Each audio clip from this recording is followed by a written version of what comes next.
Welcome to DRJLT Economics. Today I want to talk about Social Security. I want to develop today's podcast in two steps. First, I want to liken Social Security to a deteriorating Ponzi scheme. And then I want to discuss the situation of Social Security and retirement in select countries. So first, let's talk about the pyramid nature of Social Security. Well, I think the idea, obviously, is for people who are working to pay into a pool, and so that when they retire, they will be able to draw from this pool. But the problem, I think, are threefold. Number one, that people who are working are not paying enough into this pool. Number two, people who have retired or who are going to retire live too long after retirement. And third, that the Social Security Fund is not generating enough profit. If we can fix any of the three, we have some hope that Social Security could work. And if we fixed all three, then Social Security works. Otherwise, it's better to, in my opinion, do away with the Social Security retirement system. But of course, that bears its own problems, right? It's not really something that I would necessarily recommend. So we need to find a way to solve this situation. Now, number one, let's talk about first people who are not paying enough. Currently, some countries have very high Social Security payout.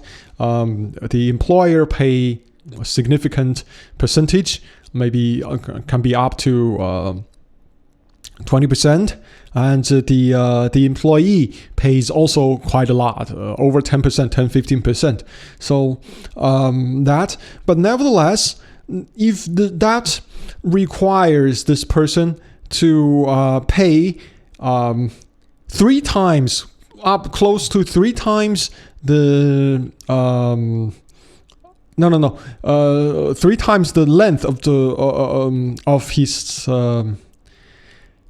three times as long as he takes out in retirement, in order for this to balance, provided that the Social Security is not really the fund is not losing money, and that this person wants to take out roughly the same amount of money as his average salary throughout his work life, right? So he needs to work three times as long as he can take in retirement, because even if you have very, very high Social Security payout, it's probably just in total up to just a third of your income goes into Social Security. So either you have to increase this percentage and make Social Security an even higher amount, or you have to leave. Of course, you can live with a lower pension, but as we find out later, the governments, in order to fix this situation, they always employ a monetary policy that is loose. In fact, they want to induce a healthy dose, healthy perhaps in quotation mark, of inflation. And this means that over the 40 years of your work life, the money that you put in, $1 in the very beginning, perhaps is only worth 30 cents, 20 cents, perhaps even less when you retire. So simply having the same number in your pension as your average work life salary is actually not enough to support your lifestyle. It necessitates a downgrade in lifestyle still. And nevertheless, you work 40 years, you can only live in retirement 13 years. Afterwards, there's not enough money that you have put in. So you have to draw from other people, younger people who are still working. They put money into the pot, and you draw from this pot. Now, this is basically very clearly a pyramid scheme. It requires more people putting in and fewer people drawing out, right? And this underpins a lot of policies, particularly in countries that have developed social security systems early. They are encouraging a lot of immigration, and the idea is and they encourage a lot of childbirth, right? There is and a lot of the economists are very worried if the birth rate stagnates or the birth rate falls. They want the population to continue to grow in order for the social security system to be somewhat viable. In other words, they need a ever-growing workforce to pay for this pyramid scheme. Now, of course, as I say, there is also a possibility for the Social Security Fund to make money, to grow. But the reality is, especially with the declining interest rate and close to zero and even if not negative interest rate in the West, in developed countries, the Social Security funds have been finding it very difficult to make any money. They are lucky if they're not losing money from their investment, and that basically makes it even less viable. This requires, in turn, the monetary aid from the country, from the central banks. That means more inflation. So overall, I think Social Security, as it stands, is a pyramid scheme, with a deteriorating situation, and it's likely to go bust in countries that have introduced Social Security early first. But I think even in countries that introduce such systems late, they will probably see the reckoning very soon in the next few decades. Now let's talk about the retirement situation in a couple of countries. First, I want to talk about France. This is one of the main reasons I want to talk about Social Security. We see that in France there have been protests, especially now that the weather is getting warmer. People are really going out.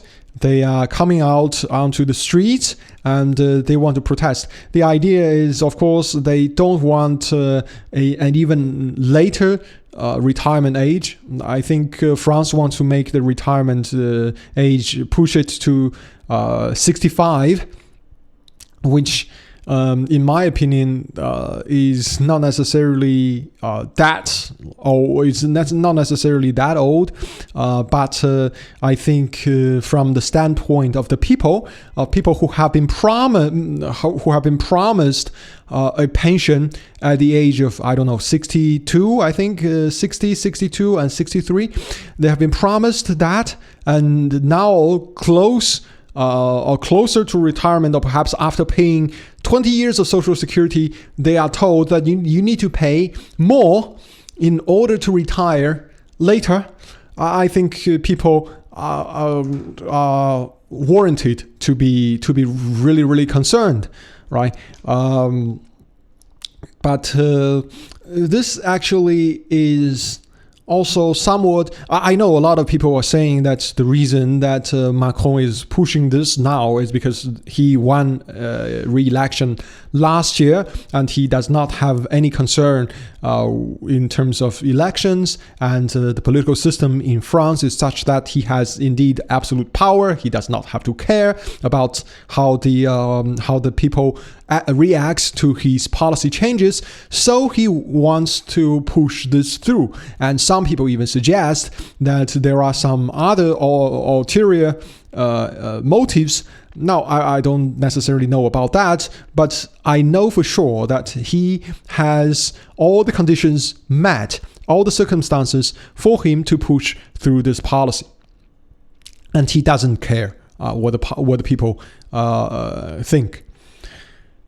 Now, this is the situation in France. I think, nevertheless, if the retirement age is increased to 65, it actually makes the social security system slightly more viable, because we already know that France has been trying very hard and not very successfully to attract immigrants.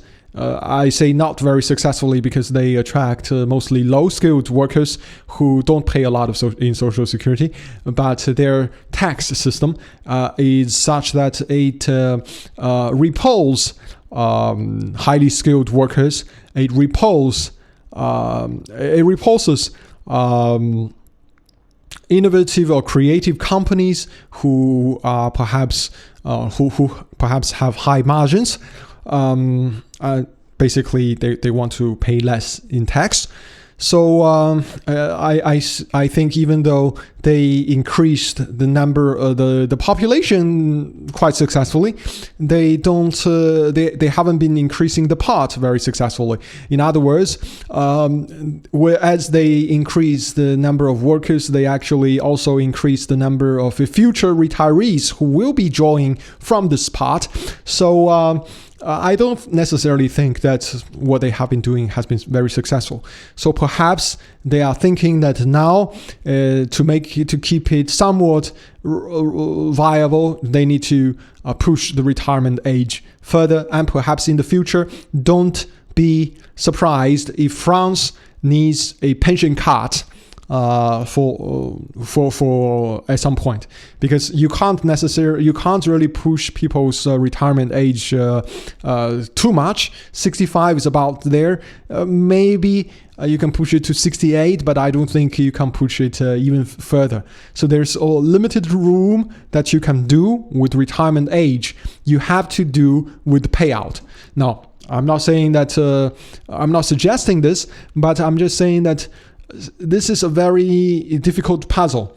The only good way for this to work is for the economy to grow very well, to really expand, and then for the social security funds to be really, really profitable, right? If they are able to make during the work life of a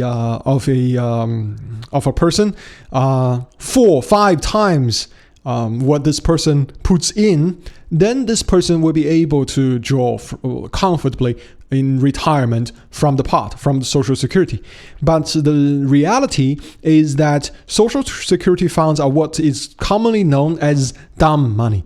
People who work for those are bureaucrats who have very little investment experience and perhaps are not the best in managing funds, but they are the richest, they have the most money.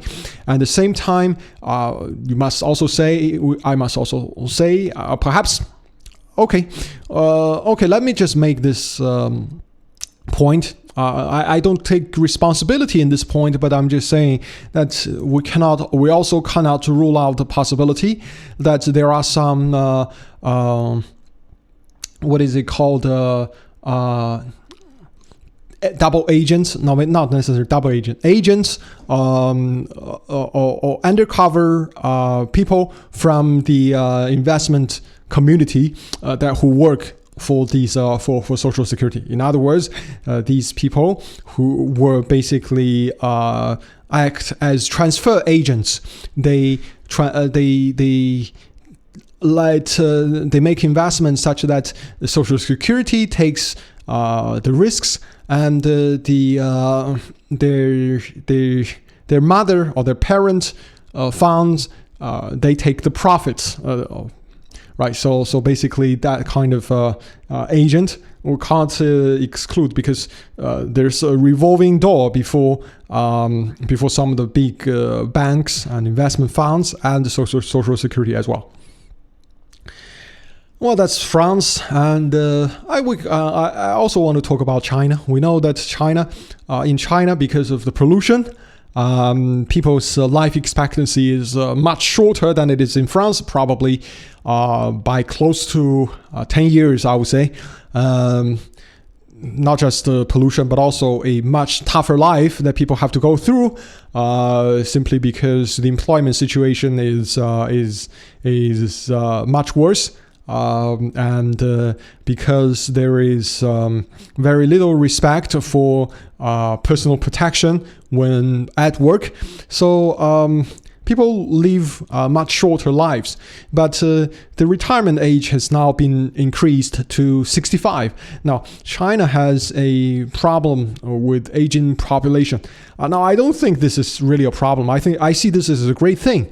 I think that the only way for China to become a country, a place that is rather livable, that provides high standards of living, is for its population to fall by attrition. And this means, in my opinion, this Chinese population is way too high, and it should be around 300-400 million rather than 1.4 billion. It means that there is still a long way to go. So for there to be a inverted demographic chart, right? That's histogram. Is actually a good thing. When I see that, I feel very happy. And when I see a very high housing price that makes it difficult for people to get married and have children, I don't necessarily think. I know that this is unfair. I know that it is people who are in power trying to exploit people who are working. But at the same time, it does provide a dynamic such that the population, the growth rate of the population falls and perhaps turns negative. And in due time, in few decades, in 4-5 decades, in a century's time, when China's population goes to a more sustainable level, then we will see that people in power, people who have money, will no longer be able to exploit people, working people, in the same way that they exploit working people today, because labor will be in much shorter supply, and skills will be much more valuable. Right, today, skilled workers are everywhere, and so even if you are very good at what you do, you can't get paid decent wage. And when you make any money, you have to spend it all on healthcare, on education, and on housing. That is a completely exploitatory system. And so I think the best way for the working people to fight back is to not have children, not get married. And I think that is very good. Now, social security problem, well, this is a big bust. I think because of the declining, of course, I made a digression there, perhaps a few minutes. I apologize for that. But the situation is such that the Chinese social security system simply isn't viable. I think maybe they need to increase the retirement age, raise the retirement age again. And I think with the Chinese, it is possible to raise it to 70 years, 70 retirement, which is currently, I think the life expectancy is just a little bit above 70. So that will make it viable, because people really are not paying enough. People are paying even less in terms of percentage than in France, but their retirement funds, their pension are actually comparatively high when you use Europe as a comparison. Indeed, I see a lot of people who have retired who are taking more in pension than people who are working. I'm not going to name the sources, but this happens a lot. So you have to lengthen the period in which people pay in, and shorten the period where people take out. An alternative, of course, is to cut pension, but that will be so unpopular. I don't think in China it will work. And in China, it is really a system that works with consensus. Now, the media machine, the publicity machine, let's call it that, it works over time to convince people that the government, the policymakers, have the best interest of the people in their minds. Now, maybe they do, maybe they don't, but the situation is that there are no good options, right? If you don't provide people with pension, it is, again, we can make the argument that it is not that does not correspond with modern society, where people who have worked their entire lives deserve to retire and have some decent lives in their final years, right? This is something that I think human society should work towards. So we can't say we don't provide people with any pension. But at the same time, if we do it, then people who work need to pay more, or people who draw from it need to draw less. All right, that's my take on Social Security. Thanks for watching. And check out my my blog. Actually, not a blog, mostly photos. The drjlt.com. I also have my social media links in the footer of that website. Thanks. Have a great day.